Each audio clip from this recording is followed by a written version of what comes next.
Hi guys, and welcome back to Pen and Pencil Academy. In this video, we are going to look at rules that we use when we look at surds.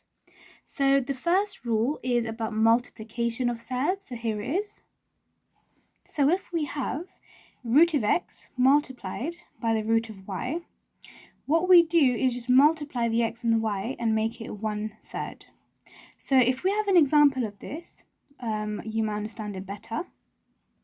So here you can see that the root of 3 times the root of 5 is equal to the root of 3 multiplied by 5, which is the root of 15. And because the root of 15 is a surd, and it's an irrational surd value, we cannot cancel it down or simplify any further. If it was a root of 16, the answer would be 4. But here in this case, it's just root of 15. And sometimes the question will ask you to leave it in surd form, or they could ask you to give the value to 3 significant figures or 2 decimal places. And in that case, you just use your calculator to give you that value. Now here's the next rule. So rule number 2 states that if the root of x is squared, the answer is just x. That just means that if we're multiplying the same root by each other, the answer will just be the number that's in that root. So here's an example to explain that. So here we can see that if we've squared the root of 2, we can rewrite it as root 2 times root 2, and the answer is just 2. And another way of just thinking about this is because it's a root of 2, if we square it, we'll just get 2. If we look at the next rule, this is looking at fractions. So how do we rewrite a surd as a fraction? Let's find out. So here we can see that if we have the root of x over the root of y, we can just rewrite that as a root of x over y. So here's an example just to help you understand that. Now if I just go through it, it's saying the root of 27 over the root of 3 is equivalent to the root of 27 over 3. And we know that 27 divided by 3 is 9. So this whole value here just becomes the root of 9. And the reason we put 3 as the answer is because the root of 9 is 3.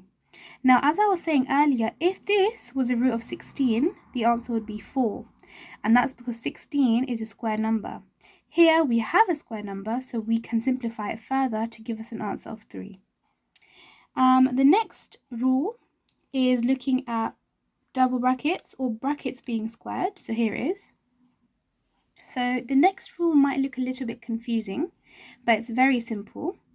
All we've done is if we have a root of x plus y squared, we rewrite it in this form, and then we just expand the brackets to get this value. So we've got x because we do root of x times root of x because of this. And then if we look at the root of x times y, we've got y root of x plus y root of x. So 2y root of x and then y squared. And the same thing happens if it's x plus root of y squared. So let's just write that.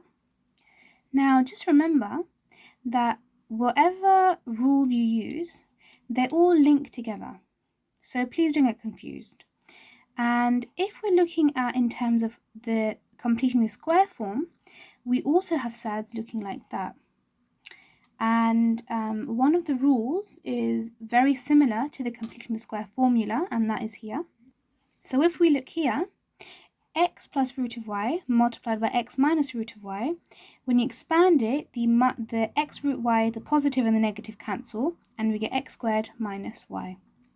Now, the last thing I just want to tell you is something that you do not do. So if you have root of x plus root of y, you do not make it root of x plus y.